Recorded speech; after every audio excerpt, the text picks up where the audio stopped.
This pirate radio station became its own country. In 1967, just off the coast of Britain, a rusty military platform became one of the most peculiar political experiments of the 20th century. It wasn't founded by politicians or rebels, but by a pirate radio broadcaster who claimed it as a sovereign state. Welcome to the Principality of Sealand, one of the most bizarre micronations the world has ever seen. During World War II, the UK constructed several mound-cell sea forts in the North Sea to defend against German air raids. One of these, Ruff's Towers, stood in international waters, just outside of the British jurisdiction. Fast forward to the 1960s, pirate radio was booming. Mainstream British radio was heavily regulated, and entrepreneurs like Paddy Roy Bates sought ways around the laws to broadcast popular music. In September 1967, Bates seized Ruff's Towers, not to wage war, but to broadcast without government interference. Bates didn't stop at broadcasting. With a mix of defiance and eccentricity, he declared the platform a sovereign nation, the Principality of Sealand, complete with flags, national anthem, constitution, and even passports. He named himself Prince Roy, asserting that the UK had no jurisdiction over the tower, which was in international waters at that time. A legal case in 1968 ruled that Ruff's Tower was outside UK's jurisdiction, effectively strengthening Bates' claim at the time. Though Britain extended its territorial waters to include the tower in 1987, Bates never waived his claim to independence. The UK government didn't officially recognize Sealand, but also didn't forcibly shut it down. In 1978, Sealand experienced an actual coup attempt by a group of Dutch and German nationals who tried to seize control. Bates' son, Prince Michael, retook the platform and detained the would-be invaders. Germany allegedly sent diplomats to negotiate, an action that Bates' family cited as de facto recognition. Micronations. What are they? Micronations like Sealand are self-declared entities that claim independence but lack legal recognition from established nations. They often emerged as political statements, Hutt River Province in Australia, artistic or social experiments, or in Sealand's case, part legal loophole, part defiant dream. Sealand became a symbol of individual sovereignty, freedom of expression, and anti-establishment thinking. Sealand still exists, maintained by the Bates family. Though its population rarely exceeded a handful of caretakers, you can still buy Sealand citizenship or noble titles online, order Sealand merchandise, or even host data servers there. It was actually once marketed as heaven for internet freedom, which sounds great until you really think about it. In today's world, microlands are still very much a thing, with statistics pointing to the fact that there are still about 100 of these sovereignties that still exist. In the past history, there has been at least 400 of such land claims. Sealand challenges conventional definitions of what makes a nation. While it lacks recognition, economy, or population, it has arguably everything a state needs: a defined territory, permanent population, however small, and a government, plus international intrigue and a remarkable backstory. In a world dominated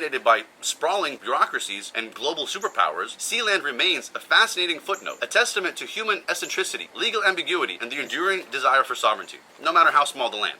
Like and subscribe for more interesting stories.